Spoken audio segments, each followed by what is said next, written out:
चुनाव सिर्फ आंकड़ों का खेल नहीं होता, ये लोगों की उम्मीदों को, उनकी आवाज को समझने की एक गहरी प्रक्रिया है। तो आज हम मणिपुर के हेंगिलेप विधानसभा क्षेत्र की उसी आवाज को सुनने और समझने की कोशिश करेंगे, ताकि वहां बेहतर शासन के लिए एक रास्ता तैयार किया जा सके। तो हम बात कर रहे हैं हेंगलेप की। यहाँ लगभग 32,000 मतदाता हैं, जिनमें ज्यादातर कुकी-ज़ो जनजातियों के लोग हैं। ये वो जगह है जहाँ की मिट्टी, जहाँ के लोग अपनी पहचान और अपने भविष्य के लिए एक बहुत ही साफ आवाज उठा रहे हैं। इस विश्लेषण में हम क्या देखने वाले हैं? सबसे पहले हम हेंगलेप के लोगों की धड़कन को महसूस करेंगे, फिर चुनावी आंकड़ों के पीछे छिपी कहानी को समझेंगे, उसके बाद जनादेश के कारणों का विश्लेषण करेंगे, शासन के लिए एक खाका तैयार करेंगे और आखिर में लोगों की पसंद की रक्षा करना क्यों जरूरी है, इस पर बात करेंगे। तो चलिए शुरुआत करते हैं जमीन से, वहां के लोगों से। किसी भी रणनीति का जो पहला और सबसे जरूरी कदम होता है, वो है लोगों की असली आवाज को सुनना, उनकी रोज की मुश्किलों को, उनकी सबसे बड़ी चिंताओं को समझना। 2022 के चुनाव में हेंगलेप में लगभग 86% मतदान हुआ। जरा सोचिए, ये सिर्फ एक नंबर नहीं है, ये बदलाव के लिए एक बहुत जोरदार पुकार है। जब इतने सारे लोग अपना घर छोड़कर वोट डालने निकलते हैं, तो वो व्यवस्था को एक साफ संदेश दे रहे होते हैं कि बस अब हमें और नजरअंदाज नहीं किया जा सकता। तो ये लोग कह क्या रहे हैं? उनकी शिकायतें सीधे दिल से निकलती हैं। सड़कें तो बची ही नहीं हैं, हमारे नौजवानों के पास कोई काम नहीं है, हम हर वक्त डर के साए में जीते हैं। ये सिर्फ शिकायतें नहीं हैं, ये तो सीधा सीधा शासन की नाकामी पर एक चार्जशीट है जो लोग खुद दे रहे हैं। और देखिए, ये सारी समस्याएं ना एक दूसरे से जुड़ी हुई हैं। जहां असुरक्षा और उग्रवाद का डर होता है, वहां रोजगार के मौके खत्म हो जाते हैं। टूटी सड़कें और खराब स्कूल लोगों को और भी अकेला महसूस कराते हैं। और इन सबके ऊपर, जैसा कि स्थानीय नेता MC मैरी कॉम ने भी चिंता जताई है, भ्रष्टाचार का दीमक लोगों के भरोसे को पूरी तरह खोखला कर देता है। तो ये तो थी जमीन की बात, लोगों की भावनाएं। अब आइए इन भावनाओं को चुनावी आंकड़ों की नजर से देखते हैं, क्योंकि डेटा हमें कहानी का दूसरा बहुत अहम हिस्सा बताता है कि लोगों ने अपनी शिकायतों को वोट में कैसे बदला। 2022 के नतीजे बिल्कुल साफ थे, इसमें कोई दो राय नहीं। बीजेपी को 50% से भी ज्यादा वोट मिले, एक स्पष्ट जनादेश, जबकि कांग्रेस काफी पीछे रह गई। ये सिर्फ एक पार्टी की जीत नहीं थी, ये एक बड़े राजनीतिक बदलाव का इशारा था। लेकिन इस बदलाव की असली गहराई समझने के लिए हमें 5 साल पीछे 2017 में जाना होगा। तब जीत का अंतर सिर्फ 1.13% था, मतलब मुकाबला बेहद करीबी था। और 5 साल बाद 2022 में ये अंतर बढ़कर 28% से भी ज्यादा हो गया। ये एक तरह का राजनीतिक भूकंप था, जो बता रहा था कि वोटरों की सोच में एक बहुत बड़ा बदलाव आया है। तो इन सब से, मतलब जमीन की आवाज और इन आंकड़ों से 3 बातें बिल्कुल साफ हो जाती हैं। पहली, भरोसे की भारी कमी है। दूसरी, लोगों के लिए सुरक्षा सबसे बड़ी प्राथमिकता है, वो शांति और स्थिरता चाहते हैं। और तीसरी, हमारी लोकतांत्रिक प्रक्रिया वो खुद एक बड़े तनाव से गुजर रही है। अब सवाल ये उठता है कि आखिर ये बदलाव हुआ क्यों?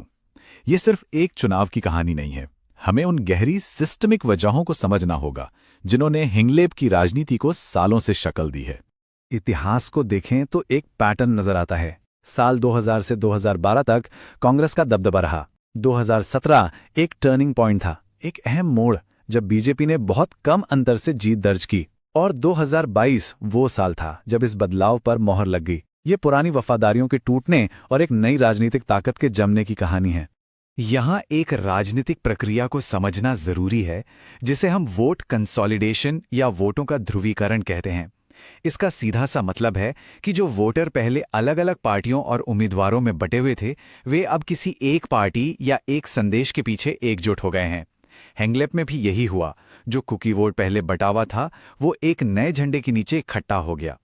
लेकिन जब हम चुनावी प्रक्रियाओं की बात करते हैं, तो हमें एक पल रुककर यह सोचना होगा कि हमारे लोकतंत्र की नींव क्या है। इसकी नींव है हर एक नागरिक का सम्मान, उसकी गरिमा। और यह सम्मान तभी कायम रहता है जब लोग बिना किसी डर या दबाव के अपनी सरकार चुन सकें और अपनी बात रख सकें। तो ठीक है, हमने समस्या को समझ लिया, विश्लेषण कर लिया, पर सिर्फ विश्लेषण काफी नहीं होता। अब हम बात करेंगे एक साफ एक्शन लेने लायक रणनीति की। ये उन नेताओं के लिए रोड मैप है जो वाकई में हेंगलेप के लोगों की सेवा करना चाहते हैं। ये जो रणनीति है, ये 4 मजबूत स्तंभों पर टिकी है।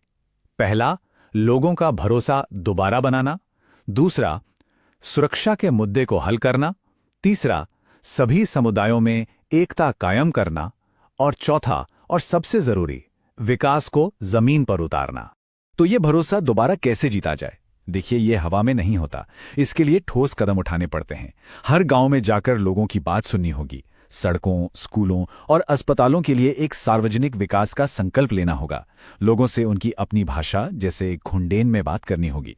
और सबसे जरूरी, अपनी एक साफ, भ्रष्टाचार मुक्त छवि पेश करनी होगी। भरोसा काम से बनता है, बातों से नहीं। और एकता? एकता कैसे बनेगी? इसका जवाब इसी जमीन की अपनी आवाज में छिपा है। इनिम आइखान इनिम मुनाडिंग, यानी हमारा घर हमारी पसंद। ये हमें याद दिलाता है कि अलग अलग आदिवासी समूहों को उनकी साझा विरासत और स्वायत्ता के नाम पर एकजुट किया जा सकता है। उन्हें यह एहसास दिलाना होगा कि उनका भविष्य उनके ही हाथों में है। लेकिन कोई भी रणनीति, कोई भी विकास का काम तभी कामयाब हो सकता है जब उसकी नींव ईमानदार हो। और लोकतंत्र में ये नींव होते हैं निष्पक्ष चुनाव। इसलिए अब हमें लोगों की पसंद की रक्षा करने के सबसे बुनियादी मुद्दे पर बात करनी ही होगी। देखिए, चुनाव में असली खतरा हार जीत का नहीं होता। सबसे बड़ा खतरा तो तब होता है जब लोग चुनाव की प्रक्रिया से ही अपना भरोसा खो बैठते हैं। क्योंकि जब लोगों को ये लगने लगे कि उनके वोट की कोई कीमत नहीं, तो लोकतंत्र की आत्मा ही खत्म हो जाती है। और आज के डिजिटल जमाने में वोटर की सुरक्षा का एक नया पहलू भी सामने आता है। भारत के कानून ये साफ कहते हैं कि हर वोटर के निजी डेटा को बहुत सावधानी और उनकी सहमति से ही इस्तेमाल किया जाना चाहिए, उनकी निजता और गरिमा का पूरा सम्मान करते हुए। ये एक बहुत बड़ी जिम्मेदारी है।